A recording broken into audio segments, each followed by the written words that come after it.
See, it's so because we're the good guys. Okay, and that's very Iran's the interesting. bad guys. A very interesting admission. So our friends don't need to be transparent about their nuclear capability, but our enemies... it's good to be America's friend. But our enemies do. Yes. Wow. That's exactly how it works. This Are focused you the aware Iranians' that mind and made them realize they should come to the table. Are you aware that threatening to commit an act of genocide in itself could be presented as a war crime?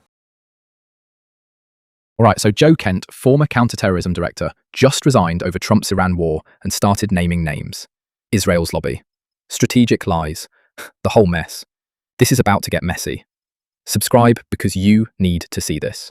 And Will Chamberlain, the senior counsel at the Article 3 project. Well, welcome to both of you.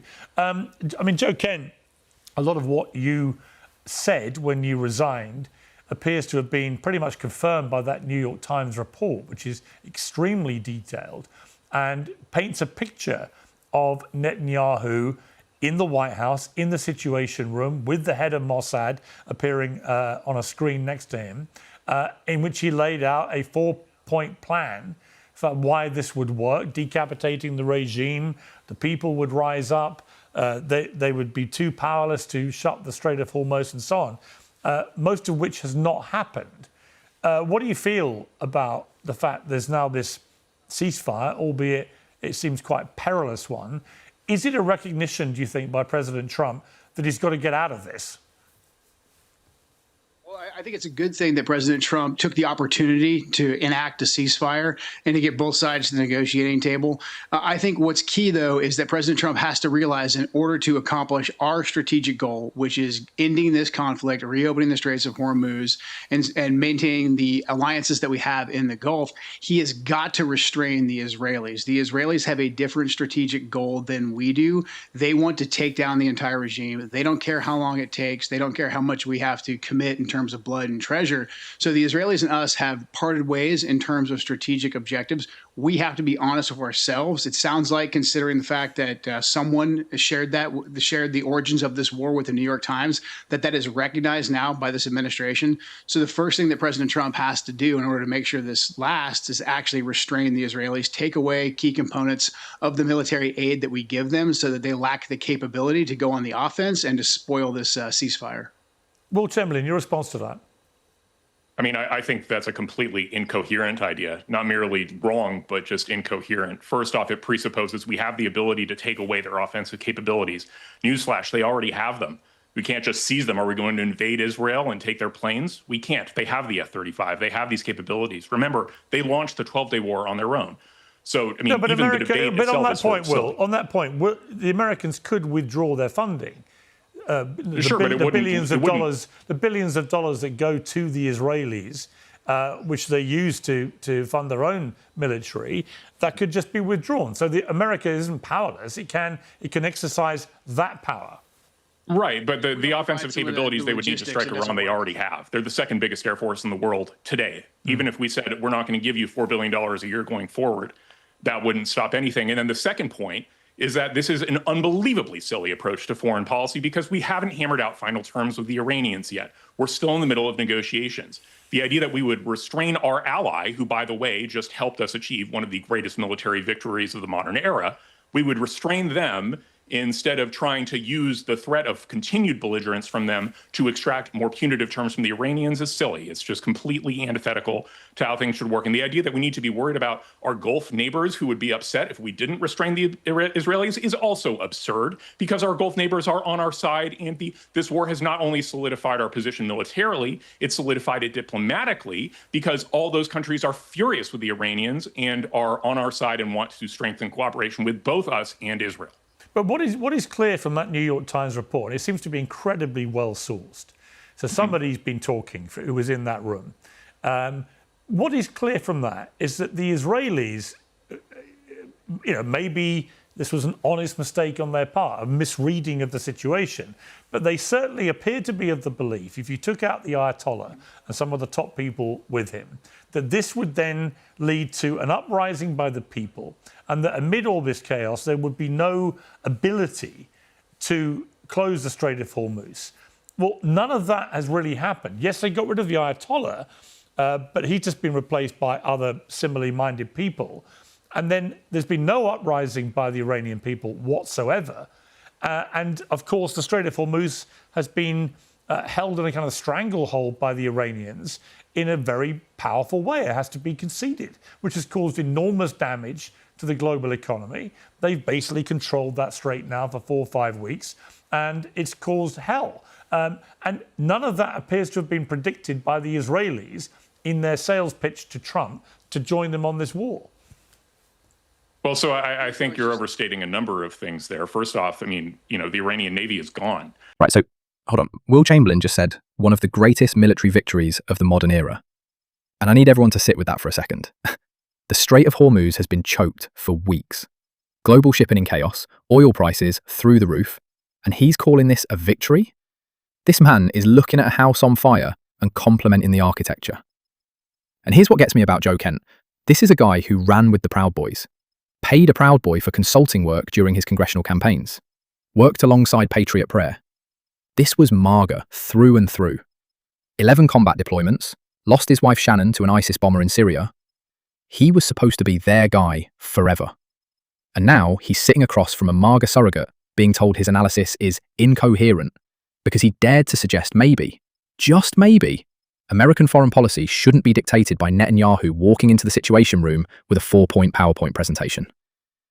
The fact that someone this deep in the movement is publicly breaking ranks, that tells you everything about how badly this has gone. When your own true believers start walking away, citing Israeli lobby pressure, that's not spin. That's fracture. Right. They're controlling the strait by threatening to shoot at people, but they don't have any naval forces meaningfully in the area. And the idea, remember, they were thinking that card, which is their only trump card, that's the maximum. But it's a very powerful card. And it's one that the Israelis did not think they had the power. Right. According to the New York Times Israelis might have made a report. slight misjudgment on that effect. It's war. I think the Iranians made a much bigger misjudgment overall when you talk about the complete destruction of their military capability. Right, but if you take away the Strait of Hormuz issue, then you've got overwhelming military dominance by the Americans and Israelis. Yes, the Iranians would have still attacked their neighboring Gulf states, but that would be a military conflict part of it. The fact that the Strait of Hormuz has been shut pretty much for 5 weeks, that has been an asymmetric war, which, you know, with the best will in the world, has been wielded very successfully by the Iranians for whatever reason. I don't think so at all. I think that's actually been wielded quite poorly. 2 weeks ago, let me finish my point, Joe, and then you can speak. 2 weeks ago, the Iranians were saying, we're not going to give up the Strait of Hormuz unless we get a permanent peace deal, a permanent commitment to non-aggression and reparations. What are they trading it for as of yesterday? 2-week ceasefire, no promises. They can't even extract a commitment from the Israelis to stop fighting Hezbollah. That's how badly they're beaten. Okay. Well, Joe, he called you silly and incompetent, I think, earlier. So this is your chance to respond. So prior to this war, the Straits of Hormuz were transited by anybody trading oil for free.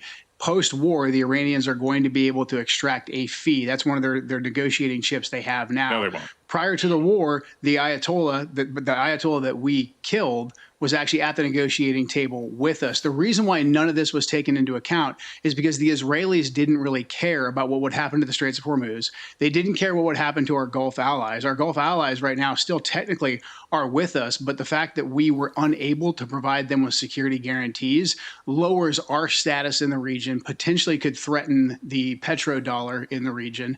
And so right now we're in a weaker position because we listened to a foreign government that had a different strategic goal in mind than we did. So it's great that we got the ceasefire. We need to maintain that ceasefire, and we have to actually withhold things from the Israelis, which we can do. The Israelis do have a modern air force, but they rely on us for a lot of the logistics, the refueling, in order to be able to reach into Iran. So we very much are in the driver's seat of what we provide. Well, that's not true, Joe. That's just obviously false because we didn't help them with refueling. No, it's 100% true. They can't reach into. They cannot reach into Israel. I've actually been in the military, man. I've been part of these operations. Then explain how they did the 12-day war without refueling. Right? If we weren't participating in the offensive operations, we helped them out a good. Struck the hell out of it. Well, we helped them out a good deal with logistics. They can't sustain operations without us. They wouldn't be able to continue to sustain operations all the way into Iran with conventional military forces in any meaningful way without our support. We have to pull that back. We also have to pull back their ability to go on the offense outside of their borders, because it's going to interfere with the peace that we're trying to achieve. Right now, we're paying for their defense, we're paying for the offense, and also in terms of our status in the region and our ability to keep commerce and oil flow going out of the Straits of Hormuz and the Middle East, all of that is being negatively affected by us listening to a foreign government. So we have to put Israel back in the junior partner role if we're going to accomplish our strategic Why couldn't you objectives. persuade Pete Hegseth of any of this? Well, I tried. So therefore, And he didn't agree with you, and he has better intelligence than you. You weren't privy to any of this stuff. Like, you just don't know. That's why you're now on the outside doing podcasts instead of inside the administration trying to shape policy. You don't know. Well, I You did my best didn't to shape persuade it him. from the inside. Like, look, man, my letter of resignation has been out there. What's important right now is that we support President Trump in getting this peace deal and making sure it actually sticks. The problem is, as confirmed by the New York Times, that was well sourced from within the West No, it Wing, wasn't. the You guys have Israelis were mischaracterized the New in York the Times article. driver's seat for all of this. Well, if you read the article, I think it's pretty evident. No, stop. Did you hear what Will Chamberlain just said to Joe Kent? You don't know. You weren't privy to the intelligence. This is a man who served 11 combat deployments, talking to a podcast commentator and being told he doesn't understand military operations. The audacity is staggering. But here's the part that should terrify everyone. Kent just laid out the entire strategic disaster in plain English. Prior to this war, the Strait of Hormuz was open. Free passage. Now, Iran can extract fees. Prior to this war, the Ayatollah was at the negotiating table. Now he's dead, and we're begging for a 2-week ceasefire with no guarantees. Prior to this war, our Gulf allies trusted us to provide security. Now that trust is shattered, and the petrodollar arrangement is wobbling. And what does Chamberlain come back with? You resigned, so you lost. That's it. That's the whole argument. Not a single substantive rebuttal to the strategic points. Just, you're on the outside now doing podcasts. As if proximity to power determines who's telling the truth. Kent literally said the Israelis couldn't sustain operations into Iran without American logistics and refueling support. That we hold the leverage. That we chose not to use it. Nobody disputed the facts. They just attacked his standing to speak them. You know how leaks work in Washington, D.C. with the New York Times. Well, if you say if you say it wasn't well sourced, Will, which part are you contesting? Oh, no, it was well sourced. You guys are just mischaracterizing how much influence Israel had based on what was written in that article. What? Which was Israel gave a Did presentation. you read it? Yeah, I read it completely. And then after the Israelis were offline, right, then you had the meeting between the U.S. principals, in which John Ratcliffe and others were talking about, the Israelis are overselling their ability to achieve regime change. That's probably not going to happen. But they said, on what we've thought for a while is when it comes to missiles and when it comes to their ballistic shield and when it comes to their Navy, we have the capability to do that, and we should do that. And so the idea that, we didn't get suckered into a regime change war. From the outset, American goals did not include regime change. From Trump's very first Donald speech, Trump to every literally public statement talked by about Hegseth and Rubio. regime change early on. Literally. Donald Trump literally said regime change was an objective of the war. Fact check me on that after. He never did. You don't think Donald Trump ever mentioned regime change? Incorrect. I didn't say that. I said it wasn't a military objective Donald of the Trump war. He is said it still would be nice to claiming have, today but it's not that the he goal has of the war. affected. He's claiming today he's affected regime change. What are you talking about?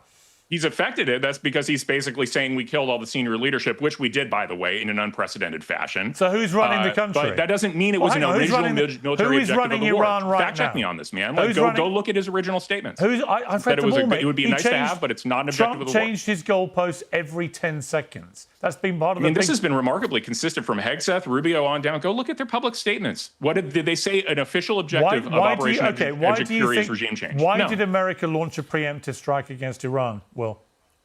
Oh, to essentially prevent them from building up a further ballistic missile capability as a shield behind which they would be able to develop their nuclear weapons program. That's the core reason. That was not the reason given by the Secretary of State, Marco Rubio. False. Go look it up, man. He said it over and over and over again. On camera, he said when he was first asked the reason the United States launched a preemptive strike against Iran was because another country, brackets Israel, had indicated they were going to attack Iran, and therefore the Americans knew there would be attacks against some of their interests in the Middle East, so they got in first. Marco Rubio's that was the reason for the timing, on camera. not the reason for the strike. The strategic reason for the strike, which Rubio explained in that very same press conference, I remember the exact one you're talking about. It's like a gaggle, and I think he's in Congress after having a meeting with people. This is very early in the war. He says the reason for the strike is to prevent them from developing their ballistic missile shield further. The reason for the timing, like why today, why February 28th, was the fact that they had this intelligence about the meeting of Ayatollah Khamenei and everybody else, and that Israel was going to go ahead with that under any circumstances. So we should do it now. But I mean, go back and look at that. I know exactly what press conference you're talking about, and I don't think your memory, you are remembering one piece of it, but you're not remembering the whole. It's a pretty significant piece when the Secretary of State of the United States, on record, says that the reason for the preemptive strike by the United States was because Israel was attacking Iran. And then we hear from Antony Blinken, one of his predecessors, that Netanyahu had tried to sell this to both Biden and Obama. And when they both rejected the opportunity to join him in attacking Iran, guess what? Israel didn't attack. So it looks like he got third time lucky with Trump, who went along with it. But had Trump said no, I don't think Israel would have attacked. Well, but then why did they strike in the 12-day war? The only reason They did the that attack without happened. American let's talk about reason the attack happened. let's talk about the 12-day war. Let me bring Joe back in this. The 12-day war is fascinating because I distinctly remember, and I'm sure Will remember it differently to me, but I remember Donald Trump at the end of the 12-day war saying that this had put back any aspirations by the Iranians to build a nuclear weapon decades, that we had obliterated their nuclear capabilities. It was done, gone. And here we are 9 months later, having to launch a full-fledged war in Iran because the threat remains apparently not just the same, but so imminent that America had to act immediately. Now, try and make sense of that for me, Joe. Oh, this is beautiful. This is absolutely beautiful. Watch what just happened there. Watch how the goalposts moved in real time right before your eyes. First it was, regime change was never an objective. Then, when confronted with Trump's own words, it becomes, well, it wasn't a military objective. Then, when pressed on why the war started at all, it becomes about ballistic missile shields and strategic timing. The man literally changed his story 3 times in 60 seconds and expects us not to notice. And here's what nobody in that room said out loud. Remember the 12-day war? Trump stood at a podium 9 months ago and declared victory. Total victory. Iranian nuclear capabilities set back decades, he said. Mission accomplished vibes all over again. So why are American troops still dying in Iran right now if the job was done? This is Iraq all over again. This is Afghanistan all over again. We've watched this film before. The victory speeches come early, then the mission creep comes quietly, then suddenly we're a decade deep with no exit strategy, and the people who sold us the war are on cable news pretending they never supported it. The MAGA movement spent years screaming about endless wars, and now they're defending one. The cognitive dissonance is genuinely breathtaking.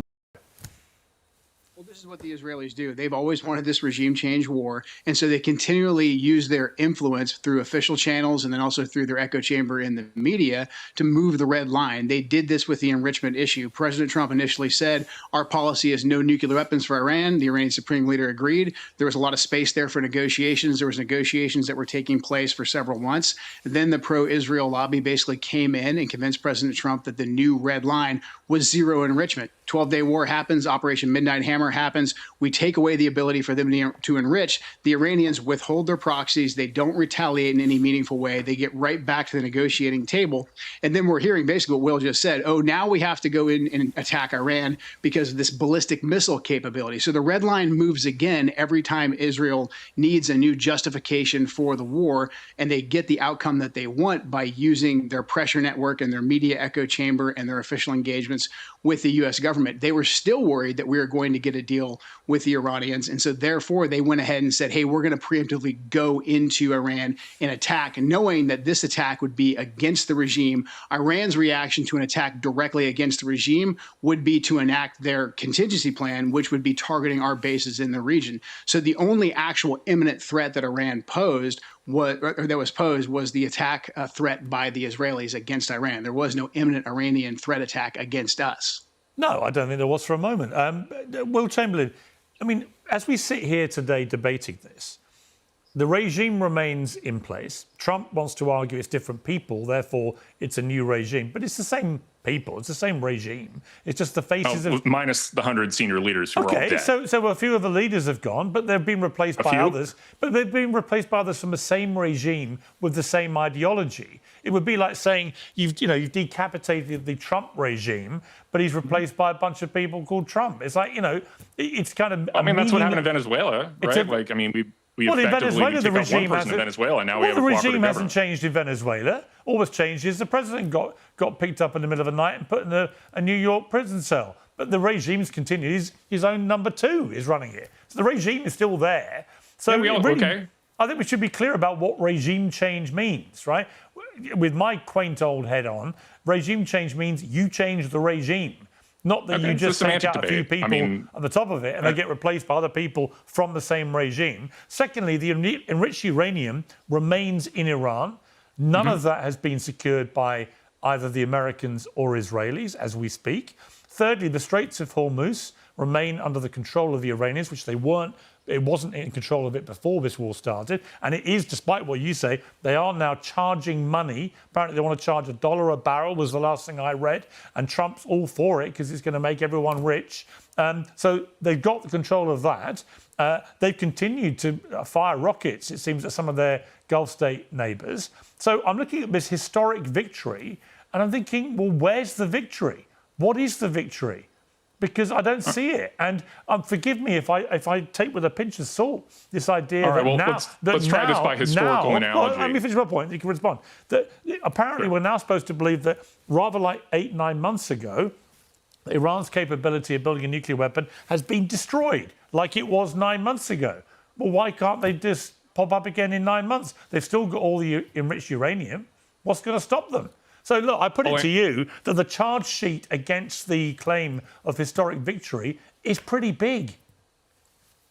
All right, so I'll deal first with that minor point on the enriched uranium, right? President Trump has said on truth. No. I mean, in relation to you saying we lost the war, right? So I didn't say America's lost the war. I'm disputing the claim that you didn't think it's a big victory. I'm disputing the claim to historic victory, given the checklist I just presented. Well, let's imagine, if you will, it's January 1942, a month after Hitler declared war on the United States in the aftermath of Pearl Harbor.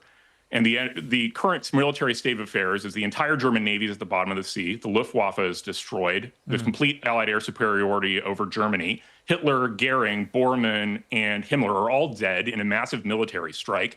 And yet the German press is claiming the Germans have managed to shut down trade via some rockets in the Danish Straits. Who's winning? Is that people have lost context about what it means to win a war. I've lost the plot with that analogy, I'm sorry. In 5 weeks, we have just decimated Iranian military capability. We struck 13,000 targets, and they managed to hit a single plane, and they couldn't even capture the soldiers that fell out of that plane. So the World War II analogies are coming out now. We're at that stage of the cope. Right, so Will Chamberlain just compared what's happening in Iran to hypothetically destroying the entire German military apparatus in January 1942. That's the argument. That's where we are. And look, I genuinely appreciate the ambition of that comparison, because it tells you everything about how detached from reality the victory narrative has become. Here's what the clip didn't mention. Joe Kent isn't some random talking head. This man served 11 combat deployments as a Green Beret.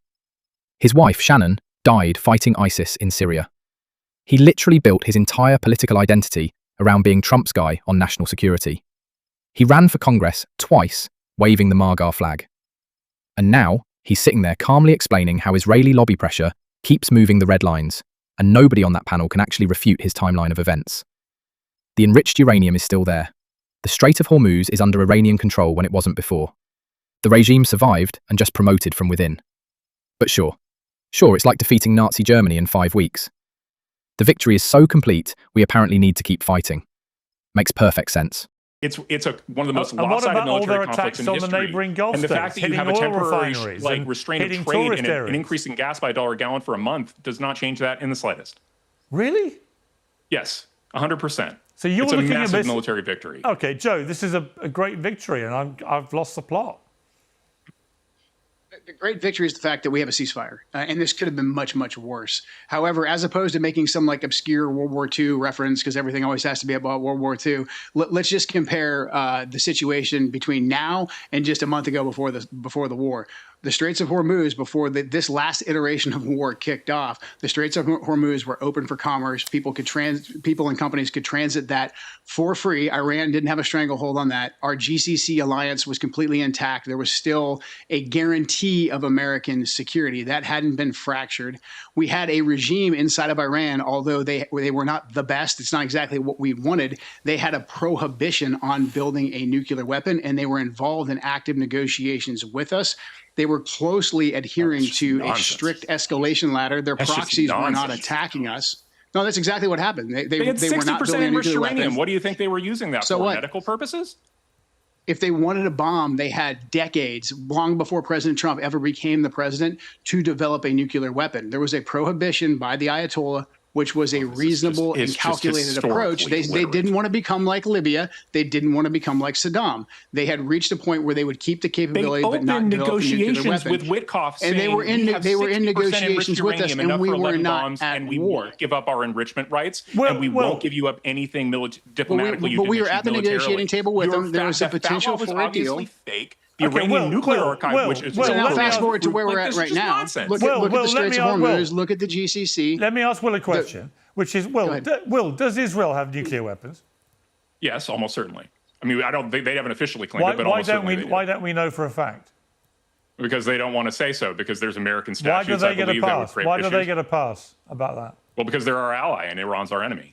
See, it's so because our friends, we're the good guys. Okay, and that's very Iran's the interesting. bad guys. A very interesting admission. So our friends don't need to be transparent about their nuclear capability, but our Yeah, enemies. it's going to be America's friend. But our enemies do. Yes. Wow. That's exactly how it works. Well, that's because we have the B-2 bomber and they don't. hypocrisy, isn't it? No, it's only hypocrisy if you don't have a normative view of whether the United States is good and Iran is bad. I don't think there's If you have a normative view of those there things, is it's a no very simple single, question. Yes, there is bad people no get to do single less good things than good reason people. why Israel should be allowed to refuse to admit whether it has nuclear weapons. There's no reason.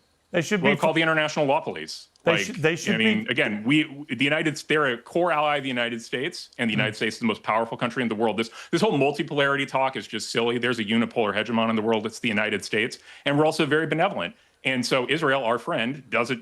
Gets When you say gets America to do things that the Iranians don't. okay, And that's the way the world works. when you say America is benevolent, how does that sit with the President of the United States 2 days ago talking about the imminent destruction of an entire civilization? Oh, you mean like death to America, death to Israel, right? Like No, we've I'm dealt talking with about for 30 Donald Trump. years. Talking about Trump Donald throws Trump one saying it is. post out I'm and talking everybody about loses Donald their crap Trump in the middle of a negotiation and signs Trump. a ceasefire within 8 hours. I'm talking about Come on. Donald Trump threatening to annihilate 90 million people in Katie his own words. McFarland had it right yesterday. In his You own guys all words took on his debate on post. that. Do you not care about that? I just see it as negotiating bluster. Trump's been doing this stuff for 40 What's a years. threatened genocide? I mean, that's exactly what the Iranians have been doing to us. They had a clock in the middle of their downtown So saying America that they were should going to be as destroy the entire country of amoral. Israel. America should be amoral, if not as immoral as its enemies. So what you're saying? We should be sufficiently ruthless to get our negotiated pieces that actually make sense, which we seem to have done here. Apparently, this focused the Iranians' mind and made them realize they should come to the table. Are you aware that threatening to commit an act of genocide in itself could be presented as a war crime? And there it is, right there. That's the moment. Will Chamberlain just said out loud that threatening to annihilate 90 million people is negotiating bluster. That's where we've landed. That's the moral foundation of this entire argument. Look, I've been watching this whole exchange, and I need you to understand what just happened across these clips. Joe Kent, a man who lost his wife to ISIS, a man who served 11 combat deployments for this country, a man who ran for Congress twice under the MAGA banner, sat there and laid out a devastating timeline of strategic failure. Before the war, the Strait of Hormuz was open. Before the war, Iran wasn't building nuclear weapons. Before the war, there were active negotiations. Before the war, American troops weren't dying in an active conflict zone. And the response? The actual response from the supposedly serious foreign policy minds on that panel? Well, Israel gets to have secret nukes because they're our friends, and Iran doesn't because they're bad. That's it. That's the doctrine. Good guys get to do whatever they want, and bad guys don't. And we decide who's good and who's bad. Do you understand how unhinged that sounds to the rest of the world? Do you understand why American credibility is crumbling when your best argument for nuclear double standards is because we have the B-2 bomber and they don't? That's not a principle. That's just raw power divorced from any moral framework whatsoever. And then, when Piers Morgan asks directly about the President of the United States threatening to destroy an entire civilization, the defense is, well, Iran has a clock counting down to Israel's destruction. So now we're matching rhetoric with the Ayatollahs? That's the standard? America should be as threatening as the regime we call evil? Here's what I need you to take away from everything we've watched today. The MAGA movement is splitting in real time. You've got actual combat veterans with genuine credentials walking away and publicly naming Israeli lobby pressure as the reason for these policy decisions. You've got supposed victories that require endless continued fighting. You've got strategic positions that were better before the war than after it. And you've got defenders whose entire argument boils down to, we're the good guys, so shut up. That's not foreign policy, that's a religion. And religions don't handle apostates well, which is exactly why Joe Kent is getting savaged by people who were calling him a hero 6 months ago. I need you lot in the comments. Tell me, am I losing my mind here, or did we just watch someone defend threatening genocide as acceptable negotiating tactics? Because I genuinely want to know if I'm the crazy one. If you found this useful, smash that subscribe button because we're not done with this story. Not even close. I've got another video you absolutely need to see where a British journalist absolutely tears apart another one of these shameless surrogates over whether what Trump said actually constitutes a war crime under international law. Because apparently that's a question we need to ask now. That's where we are in 2026. Stay angry, stay informed, and for the love of everything, stay critical of what these people are telling you. I'll see you in the next one.